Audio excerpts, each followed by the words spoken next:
Bharuch Ankleshwar national highway number 48ને અડીને આવેલ ભંગારના ગોડાઉનમાં આગની ઘટના સામે આવી હતી। અંકલેશ્વર ડીપીએમસી અને પાનોલી ફાયર વિભાગની ટીમે ઘટના સ્થળે પહોંચી આગ ઉપર કાબૂ મેળવ્યો હતો।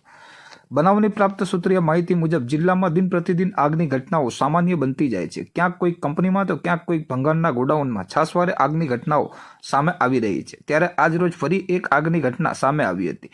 અંકલેશ્વર નેશનલ હાઈવે નંબર 48ને અડીને આવેલ અમન માર્કેટના એક ભંગારના ગોડાઉનમાં અગમ્ય કારણોસર અચાનકથી આગ ભભૂકી ઉઠી હતી। આગને લઈ ધુમાડાના ગોટે ગોટા આકાશમાં નજરે પડ્યા હતા। આગની જાણ અંકલેશ્વર ડીપીએમસી ફાયર વિભાગને કરવામાં આવતા ડીપીએમસી ફાયર વિભાગની ટીમ તાત્કાલિક ઘટના સ્થળે પહોંચી આગ ઉપર પાણીનો મારો ચલાવ્યો હતો। જોકે ભારે જહેમત બાદ પણ આગ કાબૂમાં ન આવતા પાનોલી ફાયર વિભાગ પણ ઘટના સ્થળે પહોંચ્યો હતો। ભંગારના લીધે આગ ઉપર કાબૂ મેળવવામાં ફાયર ફાઇટરોને ભારે જહેમત ઉઠાવવી પડી હતી। અંદાજિત 2 કલાકની ભારે જહેમત બાદ આગ ઉપર અંકલેશ્વર ડીપીએમસી અને પાનોલી ફાયર વિભાગની ટીમે કાબૂ મેળવ્યો હતો। જોકે દર વખતની જેમ ભંગાર ભરેલ ગોડાઉનમાં આગ લાગવાનું કારણ અકબંધ રહ્યું હતું। સદનસીબે ઘટનામાં કોઈ જાનહાનિ ન થતાં સ્થાનિકોએ રાહતનો શ્વાસ લીધો હતો।